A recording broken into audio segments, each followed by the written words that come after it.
আমি প্রায় বলি যে কোরআনিক এই মেডিসিনগুলো আপনারা খাবেন, মাখবেন, এগুলো অনেক ভালো। চেহারা উজ্জ্বল থাকে, চুল সহজে সাদা হয় না। বিসমিল্লাহির রহমানির রহিম। পবিত্র কালামুল্লাহ মাজিদে সব মিলে সূরা কয়টা বলেন তো? কয়টা? এর মধ্যে সবচেয়ে বড় সূরার নাম কি? কি নাম?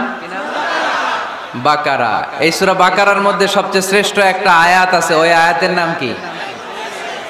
আয়াতুল কুরসি। প্রত্যেক ফরজ সালাতের পরে আল্লাহ রাসূল সাল্লাল্লাহু আলাইহি ওয়াসাল্লাম আয়াতুল কুরসি পড়তেন। মান ক্বারা আয়াতাল কুরসি দুবুরা কুল্লি সালাতিন মাকতুবাতিন লাম ইয়ামনাহু মিন দুখুলিল জান্নাতি ইল্লাল মাউত। প্রত্যেক ফরজ সালাতের পরে যে ব্যক্তি আয়াতুল কুরসি পড়ে তার জান্নাতে যাওয়ার ক্ষেত্রে আর কোনো বাধা থাকে না, একটা জিনিস ছাড়া, সেটা হচ্ছে মরণ। লোকটা মরে না তাই জান্নাতে যায় না, মরলেই জান্নাতি। এটা পড়েন আপনারা? পড়েন না কারা কারা দেখি? আপনারা পড়েন না, কাল থেকে পড়বেন ইনশাআল্লাহ। পড়েন। আমাদেরকে অনেক সময় জিন ভূত আসর করে না? আসর করে। কিশোরগঞ্জে বোধহয় জিন ভূত কম না? আছে? তো জিন ভূত যাদেরকে ডিস্টার্ব করে তারা বেশি বেশি আয়াতুল কুরসি পড়বেন। আল্লাহ রাসূল সাল্লাল্লাহু আলাইহি ওয়াসাল্লাম বলেছেন সূরাতুল ইখলাস, সূরাতুল ফালাক, সূরাতুন নাস, এই তিনটা পড়ে ফিস সাবাহি ওয়াল মাসা, সকাল সন্ধ্যা, ওয়া ইনদামা ইয়াযহাব ইলা ফিরাশি, আর যখন বিছানায় তিনি ঘুমাতে যেতেন এই তিন কুল পড়ে আল্লাহ রাসূল সাল্লাল্লাহু আলাইহি ওয়াসাল্লাম হাতে ফু দিতেন। আর ওই ফু দেয়া হাতটা মাথা থেকে মুছতে মুছতে পা পর্যন্ত মুছতেন। It's a protection from your Lord.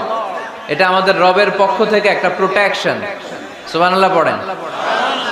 We should take this protection every day at morning and evening.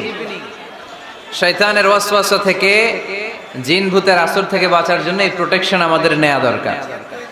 আমাদের আদরের কচিকাচা সোনামণিরা যারা আছে তাদেরকেও, বাচ্চাদেরকেও জিন ভূত ডিস্টার্ব করে কি করে না? করে। আমরা তাদেরকেও এগুলো শিখাইয়া দিব। এগুলোকে বলে আর রুকিয়া আল ইসলামিয়া, ইসলামী রুকিয়া।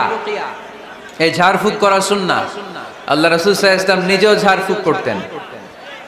একবার সেজদারত অবস্থায় আল্লাহ রাসূল সাল্লাল্লাহু আলাইহি ওয়াসাল্লামের হাতে একটা বিচ্ছু পোকা কামড় দিল। তিনি খুব ব্যথা পেলেন। আম্মা জান আয়েশাকে বললেন লবণের পানি গরম দাও। আল্লাহ রাসূল সাল্লাল্লাহু আলাইহি ওয়াসাল্লাম কোরআনের আয়াত পড়ে ফু দিলেন। লবণের পানি ঢালা শেষ, ফু দেওয়া শেষ, আঙ্গুলের ব্যথাও শেষ। তো এইভাবে নিমিষেই আমরা সুস্থ হয়ে যেতে পারি। কোরআনের দেয়া যত যত পদ্ধতি আল্লাহ তাআলা আমাদের জন্য প্রেসক্রাইব করেছেন, এটা আমাদের কল্যাণের জন্য দিয়েছেন। আমরা অনেকেই অসুস্থ থাকি। আপনারা মধু খেতে পারেন, বেশি করে মধু খেলে আপনি সুস্থ থাকবেন। কালিজিরা খেতে পারেন, কালিজিরা, হাব্বাতুস সাউদা শিফাউন মিন কুল্লি দা ইল্লা সাম, মৃত্যু ছাড়া সব রোগের ঔষধ। কালিজিরা পাওয়া যায় কিশোরগঞ্জে। কালিজিরারে কি বলেন আপনারা? মাশাআল্লাহ, কালোজিরা। আপনাদের ভাষা অনেক সুন্দর। কিশোরগঞ্জ, ময়মনসিংহ, আপনাদের ভাষা অনেক সুন্দর। তো এই কালোজিরা আপনারা খাবেন, মধুর সাথে মিক্স করে খাবেন। সুস্থ রাখবে কে? আমি প্রায় বলি যে কোরআনিক এই মেডিসিনগুলো আপনারা খাবেন, মাখবেন, এগুলো অনেক ভালো। অলিভ অয়েলের কথা আমি প্রায় বলি। আল্লাহ রাসূল সাল্লাল্লাহু আলাইহি ওয়াসাল্লাম অলিভ অয়েল মাখতেন, জাইতুনের তেল দিয়ে দাড়িতে মাখতেন, চুলে মাখতেন, গায়ে মাখতেন। চামড়া সহজে কুঁচকে যায় না, চেহারা উজ্জ্বল থাকে, চুল সহজে সাদা হয় না। এজন্য বেশি বেশি অলিভ অয়েল ইউজ করবেন।